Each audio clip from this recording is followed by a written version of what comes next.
The Startup Retro is a new podcast from the team behind Overnight Success. A weekly show where we help you level up on the Australian startup ecosystem by giving you an insider's view on Aussie startups and venture capital. I'm Will Richards. And I'm Gemma Clancy. At OS, we curate the most important news and announcements across the ecosystem and explain a bit of useful context behind them. The Startup Retro podcast will follow a format familiar to our readers of the weekly newsletter, but offer an opportunity for much more discussion. So, if you want to keep your finger on the pulse of all things happening Aussie startups and venture capital, start your week by listening to the Startup Retro. New episodes every Monday, starting the 1st of July.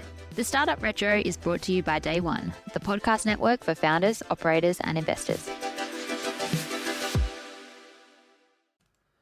Hi, it's Chris Titley here as part of the Fintech Fun podcast series. We're actually doing a bit of a deep dive on some fintechs that actually went to New York recently. But the first guest, we've got Gabor Szekernyes from apxium. Gabor, thank you so much for being a part of this little side hustle series.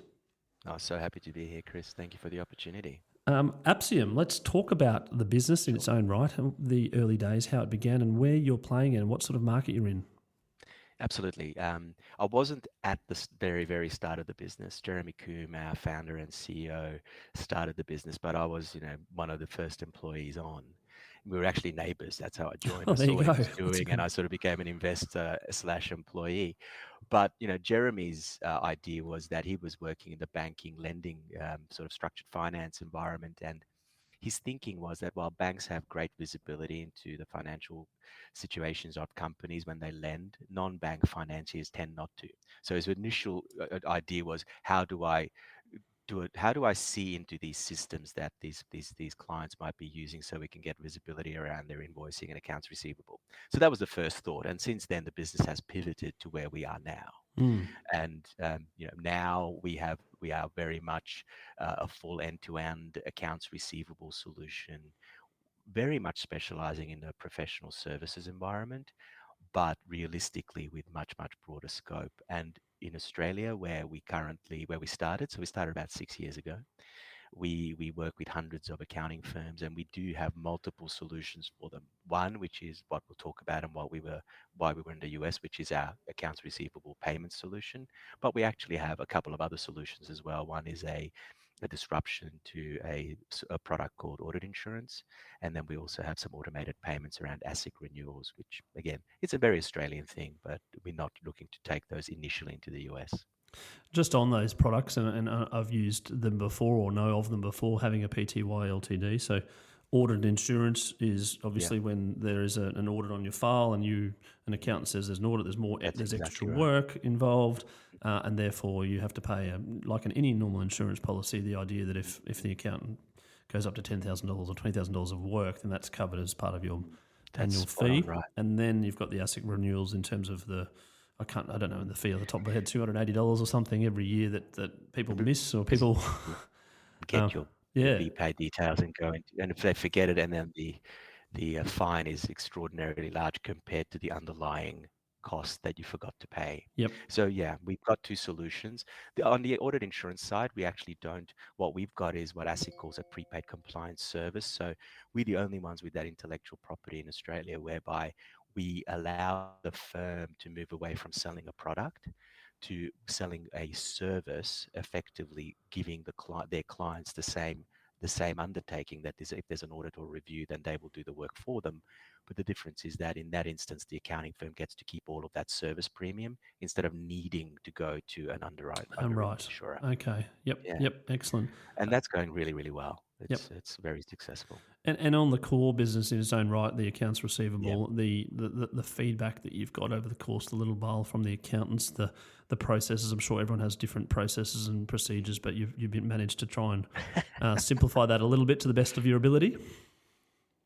That's really insightful of you, actually, because that I make that joke often. I sit down with a firm and we do have an onboarding process, and I often joke with them to say, how is it that the same industry can have 1,000 different ways of doing exactly the same thing? So you're so right.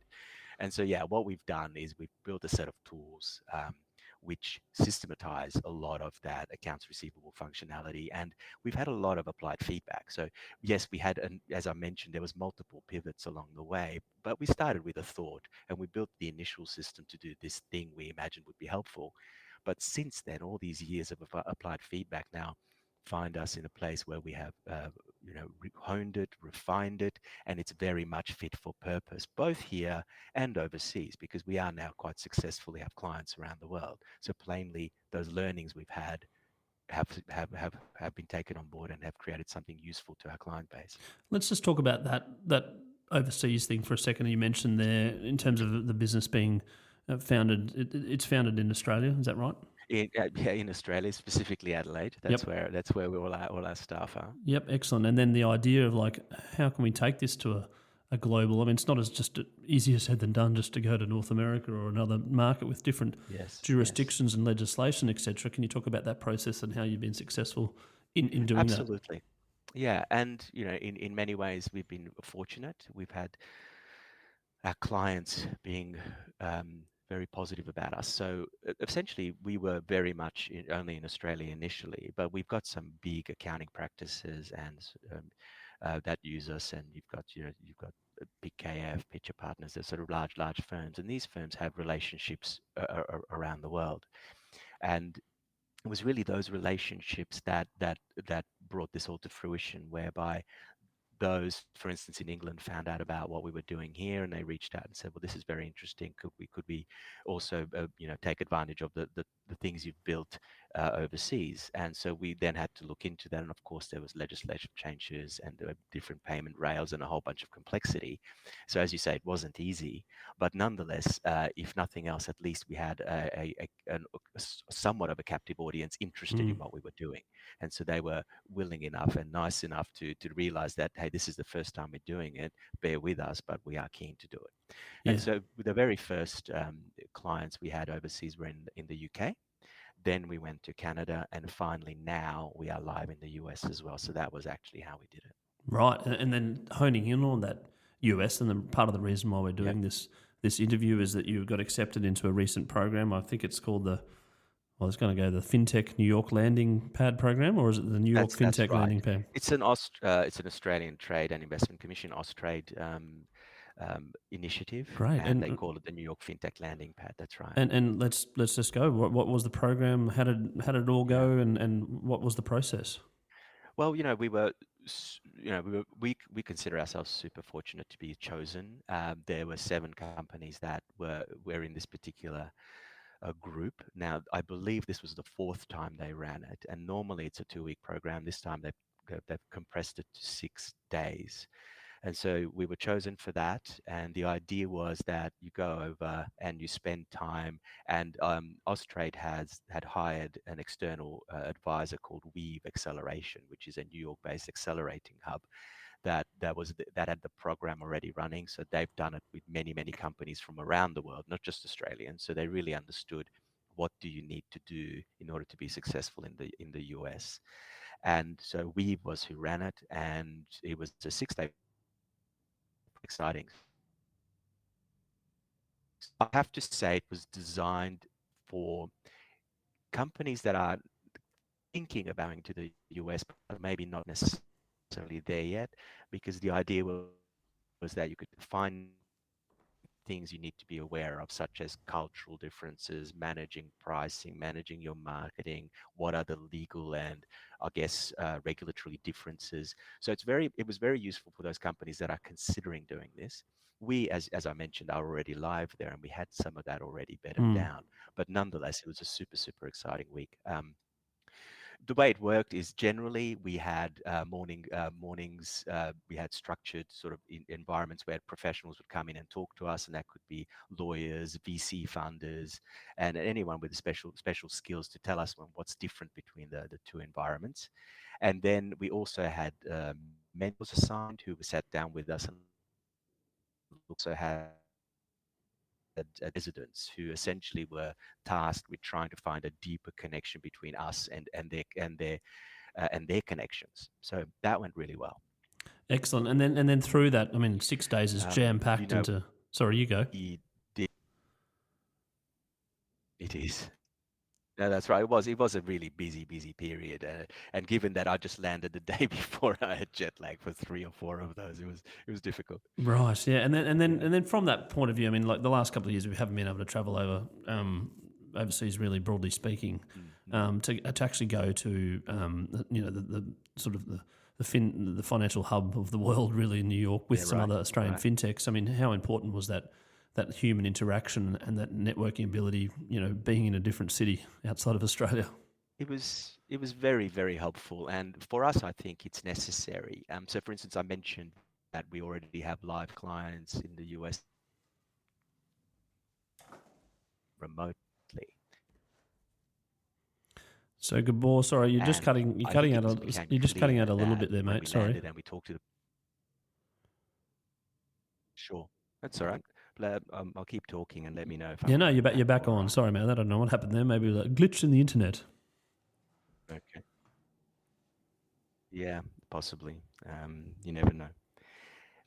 What I was mentioning was that around the idea of seeing people face to face, it's particularly important. Yes, we've managed to successfully get clients in the US and we are growing, but it became very obvious that when we were talking to people who are there, that you really need to demonstrate that your undertaking is to build your enterprise out in the US, have people on the ground, be able to be there. And let's be honest, from a sales point of view, you really need to be able to look into the whites of people's eyes and sometimes break bread and just really get a sense around the trust, right?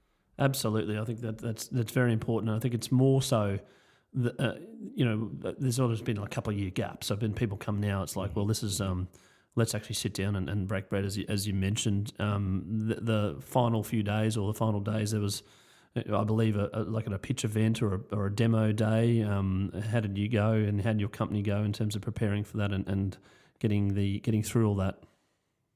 It was good fun, and we had a couple of highlights. That was one of them for me. It was a full day event whereby we got a lot of coaching. So we all had our pitch decks, and we were all given 3 minutes of pitching and then 5 minutes of questions. And invariably, all of us turned up with enough slides for half an hour. So, 3 minutes is so a it bit was harsh, don't you think? 3 minutes. I mean, it's like 3 minutes is an harsh. elevator pitch is 30 Yeah. seconds, but then 3 minutes is sort of like a long elevator pitch.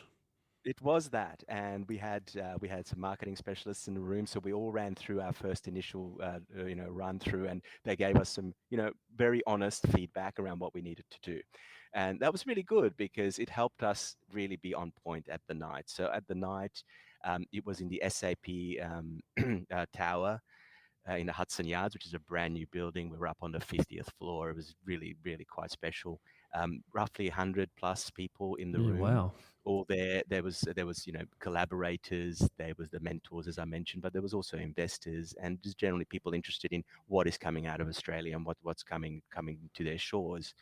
And so each of us had our bit. We set our, as you say, 3 minutes extended elevator pitch, and then we also had questions. And after that, and beforehand, there was quite a lot of networking. There was drinks. There was some snacks, and it was a really fun night and day. And how did you feel at the end of the pitch? Did you feel like there's a weight off your shoulder, or did you feel like really pumped up or enthused? Yeah, I was very enthused and I was really excited. I do enjoy presenting. I've never done a 3 minute pitch, as it was really quite. I think all of us were really under pressure to make sure we did it right, and I think we all did. But at the end of it, it was great. We had some beers and with the people who joined us, and again, I met a few people, and I'm now having some conversations around the investment side. Some of the people I've met. Mm. So two final It went questions. really, really. Yeah, so two final questions on that. One Well. is the Australian fintech community and Australia represent in New York. How do you feel that Australia did and where we're at as a nation when it comes to fintech? Yeah, I think it's interesting. I've reflected on this because I was thinking about us as a business and how, yes, we've got a successful business in Australia, but really, I think from one, when we build something, we're already thinking, well, yes, is it big enough? Where can we go with it? Where can we export it to? We need to go outside of our shores. I think from our point of view, that's the way we build things, as in we want to build something here, get it right, and then export it. When they build something, I think they're quite happy to just build it for their own market. They don't really need to think about initially about how they build it. So I think the scale of the fintech environment and just the scale of the US is huge. And one of the VCs funds I met with there, they said, well, if you're looking to raise money in fintech, you need to be in New York because almost everyone who's in the environment is statement to be New York. Let's make it fairly simple for us to interact, and I think we come to our commercial agreement. We're very similar. There is obviously differences in scale, so that's something we have to get used to. And one of those I think that's important is that I mentioned to you that in Australia we have multiple verticals and solutions we sell. Well, I think initially it's absolutely fine for us to just focus on one of those verticals, which we are, because in itself it's sufficiently deep to give us plenty of opportunity and work going forward. We don't necessarily have to go and try and do everything for everyone. And then the final question about your business and why you're excited about the next 12 months, 24 months in your business. Mm-hmm. Absolutely. We will continue to grow in Australia, and we will continue to build out solutions that our clients want. But now that we have clients in the UK, Canada, and US, we feel that it is very much time for us to take some of these learnings we've had. And something I'm super proud of is that at the start of this year, by way of example, US was our final landing for our business. We had no US clients at all. So our very first client was in February 2022 in the US. And since then, we have now signed up clients, sort of in the particular vertical we work in, which is the accounting sphere. We now have roughly $1 billion worth of invoices going through our collections platform, which is really extraordinary in scale, given that we hadn't even landed in the place yet, and this was our first visit there. So I think for us, it's now about focusing on the really great commercial agreements we have with our platforms that we connect to, focusing on listening to making sure that we change our system to be very much fit for purpose in those geographical locations, and then continue to grow, look to hire people on the ground, both sales and operational, and just keep building the business out in all of those jurisdictions, but in particular the US. Fantastic. That's a really good summary to finish on in terms of an Australian or Adelaide-based business that is now going global with a focus on the US. And I'm sure that New York landing pad accelerator 6-day whirlwind trip would have made a lot of connections, a lot of inputs and a lot of learnings for you to continue to enter that market and also play very strongly in that market moving forward. Gabor, thank you so much for your time today. Very much appreciated and really look forward to catching up and following the progress. Perfect. And I really do appreciate your time too, Chris. Thank you. The Startup Retro is a new podcast from the team behind Overnight Success. A weekly show where we help you level up on the Australian startup ecosystem by giving you an insider's view on Aussie startups and venture capital. I'm Will Richards. And I'm Gemma Clancy. At OS, we curate the most important news and announcements across the ecosystem and explain a bit of useful context behind them. The Startup Retro podcast will follow a format familiar to our readers of the weekly newsletter, but offer an opportunity for much more discussion. So, if you want to keep your finger on the pulse of all things happening Aussie startups and venture capital, start your week by listening to the Startup Retro. New episodes every Monday, starting the 1st of July. The Startup Retro is brought to you by Day One, the podcast network for founders, operators, and investors.